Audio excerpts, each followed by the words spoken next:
विद्यार्थी मित्रांनो, welcome to अड्डा 24/7 मराठी यूट्यूब चॅनल. तर विद्यार्थी मित्रांनो, शुभ संध्याकाळ. देन बघा, if you get tired learn to rest not to quit.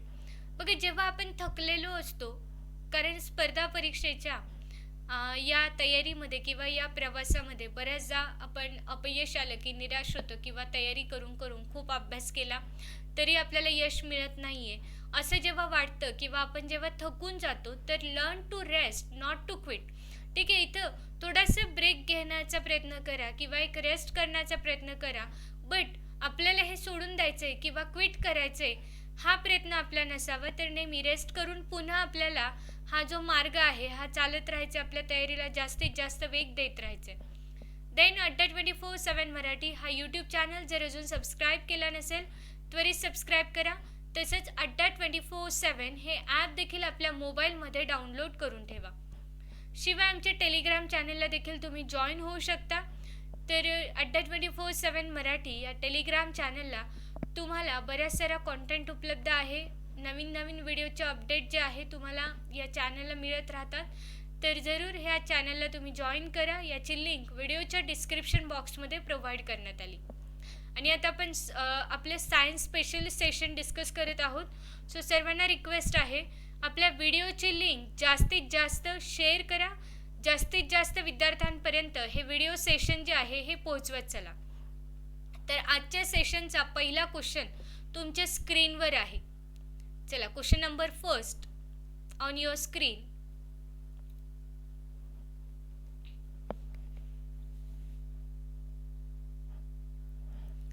रसायनांपासून स्वतःचे अन्न तयार करणारे जीवाणू, ज्यांना आपण स्वयंजीवी म्हणतो, कोणत्या रसायनांचे विघटन करून ऊर्जा मिळवतात? Chemosynthetic bacteria obtained energy by oxidising which type of chemical compounds. आणि तुम्हाला इथे ऑप्शन दिलेले आहेत. सेंद्रिय द्रव्य म्हणजे ऑर्गॅनिक सबस्टन्सेस, असेंद्रिय द्रव्य ज्याला आपण म्हणतो इनऑर्गॅनिक सबस्टन्सेस, कृत्रिम द्रव्य म्हणजे सिंथेटिक सबस्टन्सेस, आणि प्रक्रिया केलेली द्रव्य म्हणजे प्रोसेस्ड मटेरियल. तर जे केमोसिंथेटिक बॅक्टेरिया आहे किंवा स्वतःचं अन्न तयार करणारे जे जीवाणू आहे हे यापैकी कोणत्या रसायनांचं विघटन करून ऊर्जा प्राप्त करतात? तर बघा, याचं करेक्ट उत्तर असेल इनऑर्गॅनिक सबस्टन्सेस म्हणजे असेंद्रिय द्रव्यांपासून हे बॅक्टेरिया जे आहे असेंद्रिय द्रव्यांचं विघटन करून त्यापासून ऊर्जा तयार करतात. ठीक, चला मूविंग टू नेक्स्ट क्वेश्चन.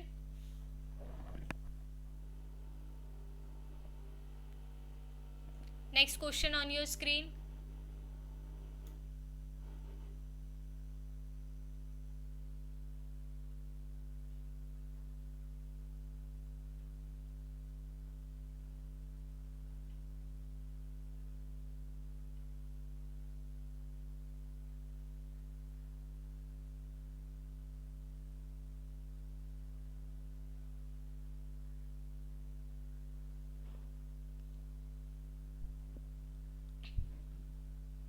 चला, मॅच द फॉलोइंग इथे जोड्या लावायच्या आहे. तर वेगवेगळे जे ॲनिमल ग्रुप तुम्हाला कॉलम बी मध्ये दिसत आहे आणि त्यांच्यामध्ये रेस्पिरेटरी पिगमेंट, ठीक आहे, कोणत्या घटकामार्फत श्वसन प्रक्रिया घडून येत असते? तर या पिगमेंटचं नाव आणि ॲनिमलचा ग्रुप याची तुम्हाला जोड्या जुळवायच्या आहे आणि इथे तुम्हाला 4 ऑप्शन देण्यात आलेले आहे. चला, try it fast.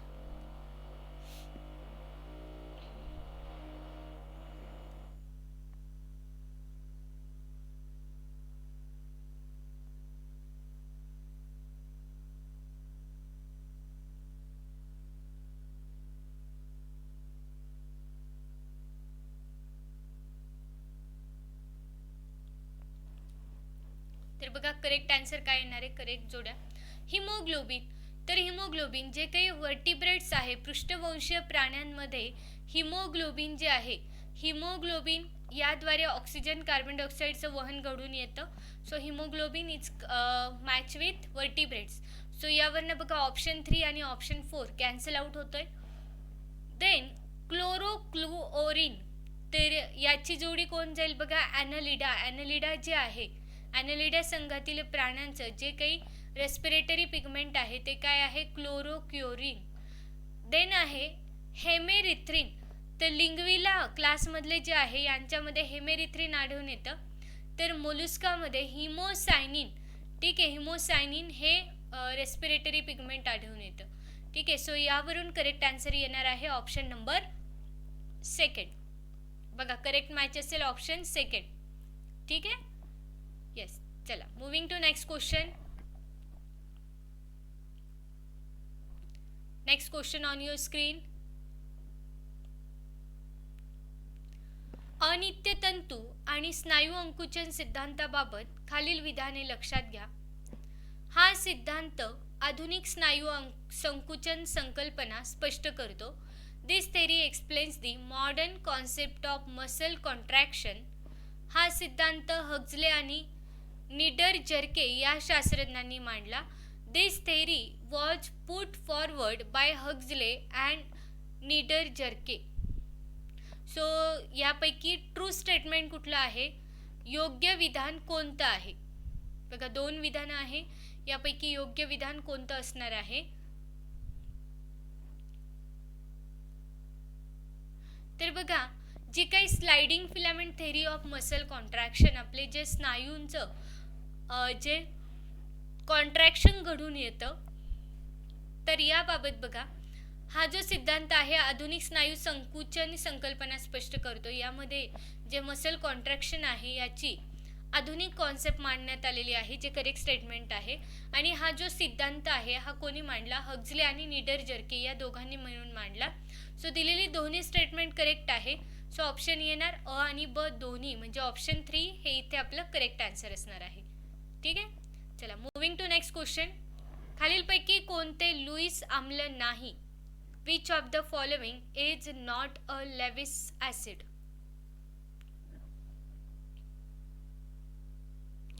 Barium chloride, boron trichloride, beryllium chloride and boron trifluoride. यापैकी लेविस ऍसिड कुठलं नाहीये. Yes, and the correct answer here is barium chloride. याला आपण लेविस ऍसिड म्हणू शकत नाही. ठीक, barium chloride BaCl2. Done. Then पुढचा प्रश्न. खालील पैकी काही कोलायडल सोल्सची वैशिष्ट्ये आहे. The following are some of the properties of colloidal sols. Tyndall effect, Brownian motion, Maxwell distribution and van der Waals force. तर कोलायडल सोल्युशन्स जे आहे, कोलाइड्स ज्याला आपण म्हणतो, याचं खालीलपैकी वैशिष्ट्य कोणतं आहे.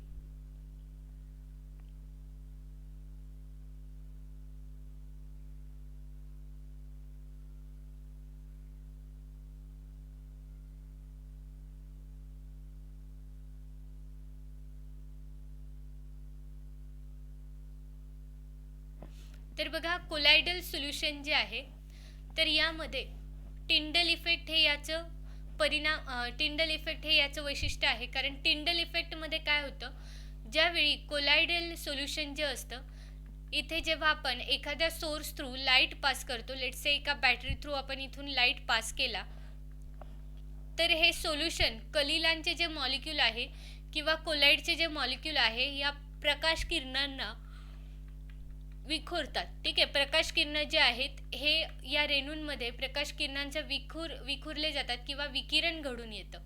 ठीक आहे, आणि दुसरी गोष्ट आहे ब्राउनियन मोशन. तर ब्राउनियन मोशन जे आहे या कोलाइडच्या मॉलिक्यूलमध्ये नेहमी एकमेकांना, ठीक आहे, एकमेकांना हे सतत कोलाइड करत असतात. किंवा जर आपण इव्हन दुधाला जरी बघितलं, संथ दूध ठेवलेले जे आहे त्यामध्ये जे छोटे छोटे मॉलिक्युल्स आपल्याला दिसून येतात हे नेहमी इकडे तिकडे मूव्हिंग असतात. ठीक आहे, हे नेहमी एकमेकाला टक्कर देतात, कोलाइड करतात किंवा कुठेतरी त्यांची मूवमेंट दिसून येते. तर याला आपण म्हणतो Brownian motion. Then Maxwell distribution किंवा van der Waals forces, this is not related with colloidal sols. So काय येणार, अ आणि ब ही कोलायडल सोल्सची वैशिष्ट्ये आहे. ठीक आहे, ऑप्शन सेकंड हे इथे करेक्ट आन्सर असणार आहे. Then moving to next question. United Nations Environment प्रोग्रामच्या नियमाप्रमाणे खालील प्रदूषक आणि त्यांच्या माध्यमांच्या जोड्या जुळवा. बघा, एका कॉलममध्ये प्रदूषक दिले आणि त्या प्रदूषकांमार्फत कोणत्या माध्यमाचं प्रदूषण घडून येतं हे तुम्हाला इथे विचारले. चला, आन्सर इट फास्ट.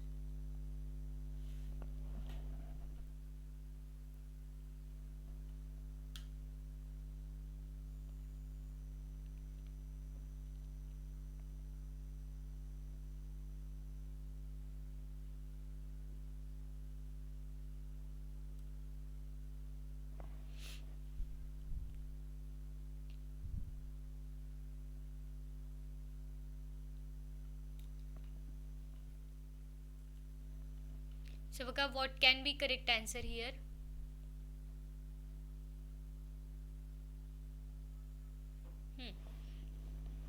तर बघा, नायट्रोजन ऑक्साईडमुळे हवेचं प्रदूषण घडून येतं. ठीक आहे, हवा प्रदूषित केली जाते. देन पेट्रोलियम हायड्रोकार्बन, ठीक आहे, पेट्रोलियम पदार्थ हे समुद्रातून एक्सक्रीट केले जातात. सो पेट्रोलियम हायड्रोकार्बनमुळे समुद्राचं प्रदूषण घडून येतं. फ्लोराईड, तर जे स्वच्छ पाणी आहे यामध्ये फ्लोराईडचं प्रमाण ठरलेलं आहे. फ्लोराईड किती असावं? 0.8 ppm, सॉरी 0.08 ppm. ठीक आहे, बट फ्लोराईडच्या अति प्रमाणात जर फ्लोराईड झालं तर काय होतं? स्वच्छ पाण्याचं प्रदूषण घडून येतं. आणि मायकोटॉक्झन्स, तर यामुळे अन्न प्रदूषित होतं. ठीक आहे, सो यावरून आपण करेक्ट आन्सर कुठला मार्क करू शकतो बघा, तर ऑप्शन 3 हे इथे करेक्ट आन्सर असेल. Okay, option 3. चला, मूविंग टू नेक्स्ट.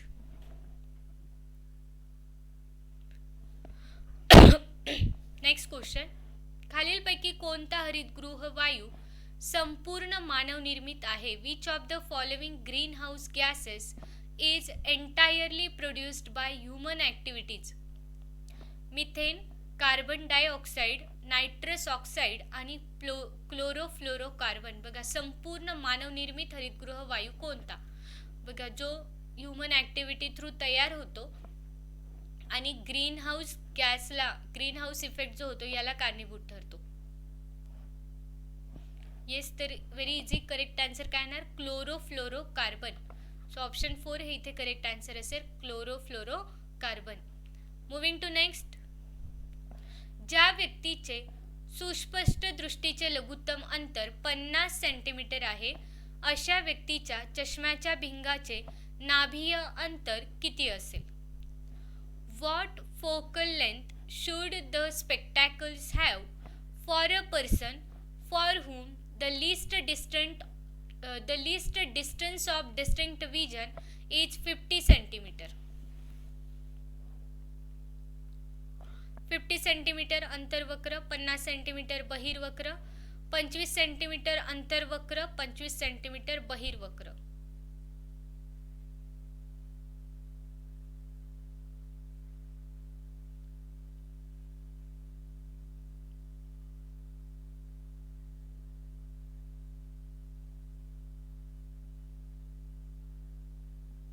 येस, तर काय करेक्ट आन्सर येईल? तर बघा, या व्यक्तीला 50 सेंटीमीटर पर्यंतचं, ठीक आहे, लघुत्तम अंतर, कमीत कमी अंतर 50 सेंटीमीटर पर्यंतचं दिसतंय.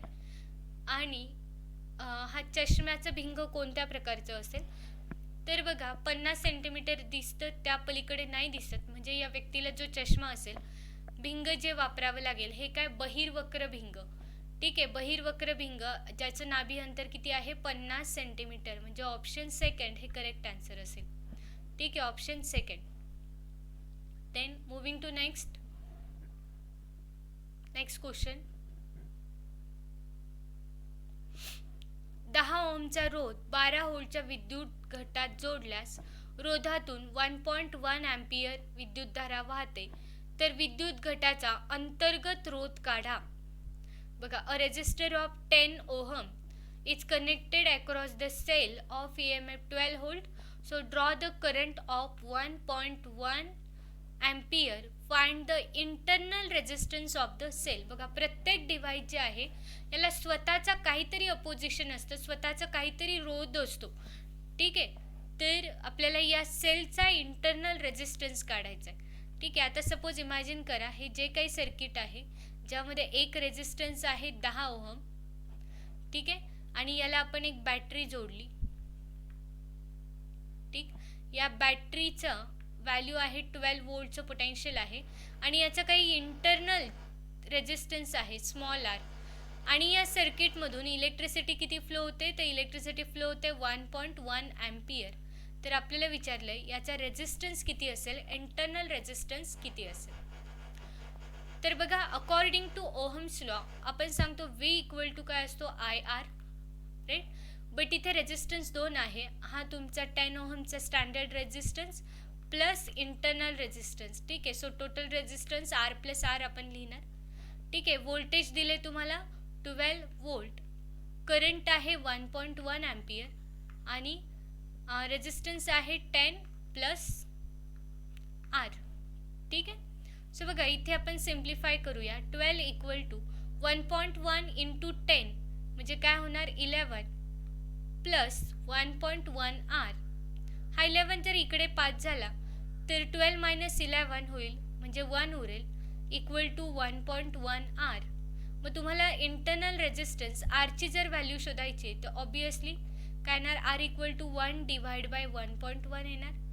ठीक आहे, सो बघा हे जे कॅल्क्युलेशन करताना 1 डिवाइड बाय 1.1 आपण जर पॉईंट इलिमिनेट केला 10 बाय 11. ठीक आहे, सो 11 नाही, याला डिवाइड होत नाही म्हणजे 0 पॉईंट, याला 100 केलं तर 11 9चा 99. सो 0.9 वाला ऑप्शन एकच आहे, ऑप्शन 4 0.91 ओहम. ठीक आहे, 0.91 ओहम हे असेल तुमचं फायनल कॅल्क्युलेशन किंवा final answer. So option 4 is the correct answer here. ठीक, 0.91 ओहम्स. डन. चला, मूविंग टू नेक्स्ट क्वेश्चन.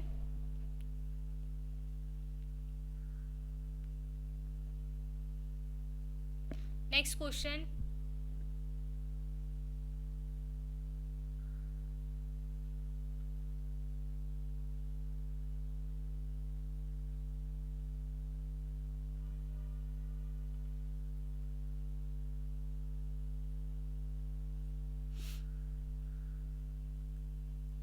चला, खालीलपैकी कोणता घटक रक्त गोठण्याच्या क्रियेत भाग घेतो, कॅल्शियम, विटामिन, रक्तपट्टिका, फायब्रिनोजेन, प्रोथ्रोम्बिन. आणि तुम्हाला 4 ऑप्शन दिलेले आहे, यापैकी कोणता घटक जो आहे हा रक्त गोठण्याच्या कार्यामध्ये मदत करतो.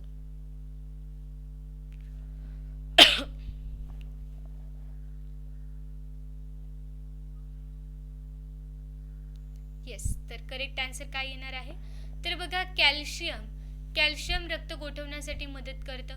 विटॅमिन मध्ये स्पेसिफिकली विटॅमिन के हे रक्त गोठण्याच्या क्रियेमध्ये मदत करतं.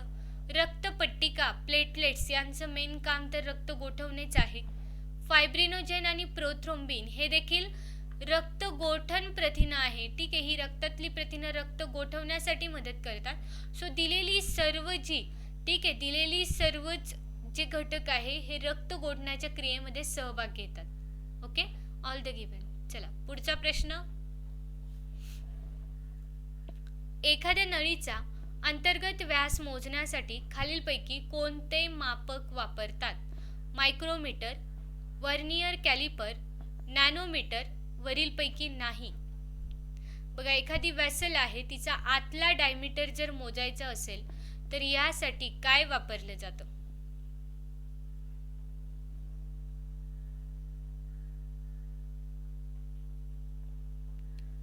तर येस, यासाठी काय वापरले जातं तर ते म्हणजे vernier calliper. So option second हे करेक्ट आन्सर असेल इथे. ठीक आहे, वर्नियर कॅलिपर हे जे डिव्हाइस आहे याद्वारे एखाद्या वेसलचा इंटरनल डायमीटर जो आहे हा मोजला जातो. ठीक आहे, देन पुढचा प्रश्न. कॅन्डेला हे खालीलपैकी कशाचे एकक आहे,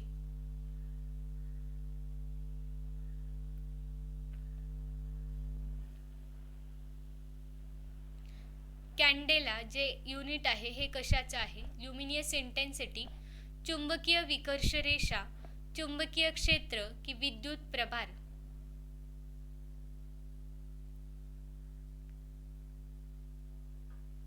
येस, तर कॅन्डेला हे युनिट आहे ल्युमिनियस इंटेन्सिटीचं. ठीक आहे, option first luminous intensity. Okay. Then पुढचा प्रश्न, खालील विधानांचा विचार करा.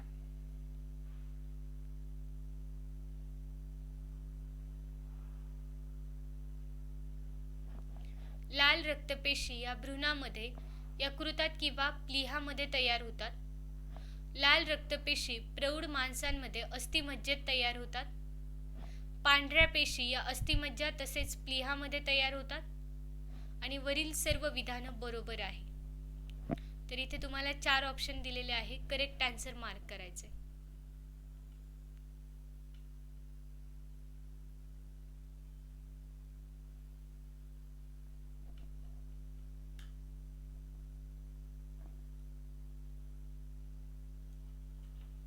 येस, तर करेक्ट आन्सर बघा, लाल रक्तपेशी जे भ्रूण असतं किंवा जो गर्भ असतो याच्या यकृतात किंवा प्लीहामध्ये तयार होतात, which is correct thing. Then प्रौढ माणसं जी आहे, ॲडल्ट जे आहे, यांच्यामध्ये लाल रक्तपेशी या अस्थिमज्जेत तयार होतात. पांढऱ्या रक्तपेशी या अस्थिमज्जा तसेच प्लीहामध्ये तयार होतात, हे देखील करेक्ट आहे. म्हणजे दिलेली सर्व विधानं योग्य आहे. यावरून करेक्ट आन्सर आपण मार्क करणार ऑप्शन सेकंड. सर्व विधानं जी आहेत ही करेक्ट आहेत. ठीक आहे, ड म्हणजे सर्व विधानं करेक्ट आहेत. ठीक आहे. Then next question.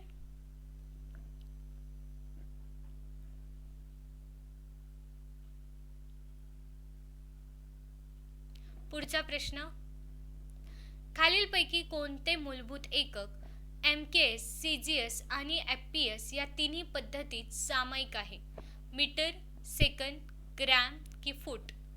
बघा, ज्या सिस्टम ऑफ युनिट आहे, 3 सिस्टम ऑफ युनिट आपण सांगतो, MKS सिस्टम, CGS सिस्टम आणि FPS सिस्टम, या तिघांमध्येही कॉमन असणारं एकक कोणतं?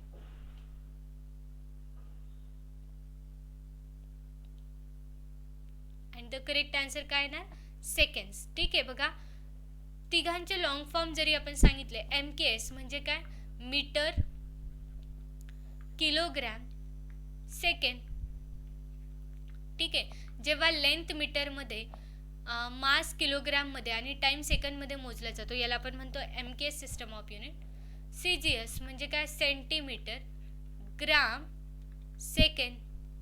जेव्हा लेंथ सेंटीमीटरमध्ये, मास ग्रॅममध्ये आणि टाइम सेकंडमध्ये मोजला जातो, ती CGS system of unit. FPS म्हणजे फूट, पाऊंड, सेकंड.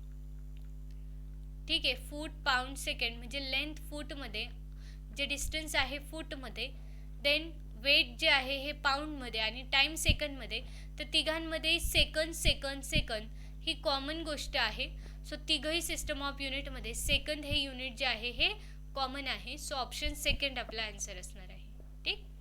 देन असे कोणते धातू मूलद्रव्य आहे ज्यांची पाणी आणि वाफ सोबत रासायनिक अभिक्रिया होत नाही? सोने, तांबे, चांदी, वरीलपैकी सर्व.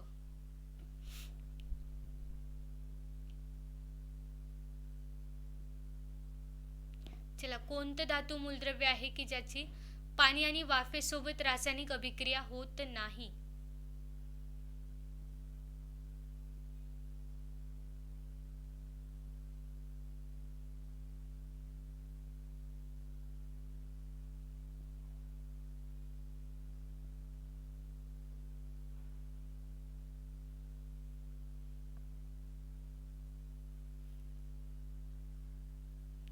येस, तर इथे करेक्ट आन्सर असेल चांदी, ऑप्शन सेकंड, ज्याची पाणी आणि वाफेसोबत रासायनिक अभिक्रिया होत नाही.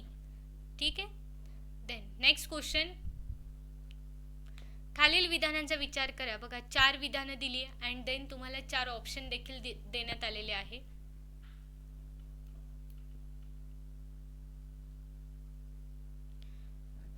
RBC म्हणजे लाल रक्तपेशी या गोलाकार, द्विअंतर्वक्र आणि केंद्रक नसलेल्या पेशी असतात. लाल रक्तपेशीला ल्युकोसाइट म्हणतात. पांढऱ्या रक्तपेशी म्हणजे WBC RBC पेक्षा, लाल रक्तपेशीपेक्षा आकाराने मोठ्या असतात. पांढऱ्या पेशीला इरिथ्रोसाइट म्हटलं जातं. तर यापैकी योग्य विधान कोणतं?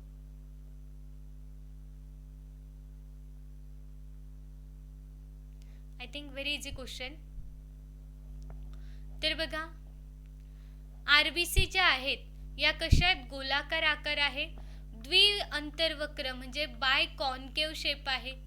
ठीक आहे, शेप कसा आहे, दोन्ही बाजूंनी आतमध्ये असा गोलाकार आहे, द्विअंतर्वक्र. केंद्रक नसलेल्या पेशी आहेत. ठीक आहे, यामध्ये काय न्यूक्लियस नसतं. सस्तन प्राण्यांच्या आरबीसी मध्ये केंद्रक नसतं. देन लाल रक्तपेशीला काय म्हणतात, तर लाल रक्तपेशीला ल्युकोसाइट नाही म्हणत, लाल रक्तपेशीला काय म्हणतात, इरिथ्रोसाइट. इरिथ्रोसाइट. आणि ल्युकोसाइट जे म्हणतात हे पांढऱ्या रक्तपेशीला म्हणतात. ठीक आहे, ल्युकोसाइट. ठीक आहे, ल्युको म्हणजे कशाचा तरी अभाव, मग पांढऱ्या रक्तपेशीमध्ये कुठलंही, ठीक आहे, कुठलंही रंगद्रव्य प्रेझेंट नसतं, सो याला काय म्हणायचं, ल्युकोसाइट. आणि तिसऱ्या ज्या आहे रक्तपट्टिका, यांचं नाव आहे थ्रोम्बोसाइट. बघा, रक्तपट्टिकांना नाव काय आहे, थ्रोम्बोसाइट. थ्रोम्बोसाइट. लाल रक्तपेशींना इरिथ्रोसाइट म्हणतात, पांढऱ्या रक्तपेशींना ल्युकोसाइट आणि रक्तपट्टिकांना म्हणतात थ्रोम्बोसाइट.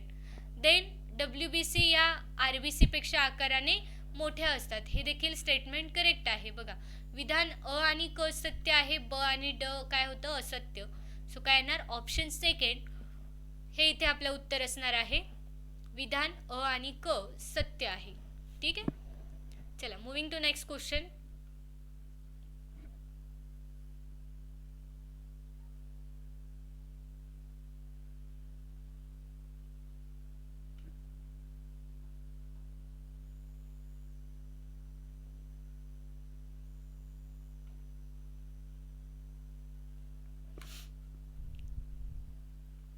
चला पुढे 3 विधानं तुम्हाला दिलेली आहे. फ्लोरोसेंट ट्यूब तसेच निऑन ट्यूब यात प्लाझ्मा असते. आकाशात तारे चकाकण्याचं कारण प्लाझ्मा अवस्था आहे. देन राष्ट्रीय प्लाझ्मा संशोधन केंद्र चेन्नई येथे आहे. यापैकी असत्य विधान कोणते. बघा, इनकरेक्ट स्टेटमेंट कोणतं आहे.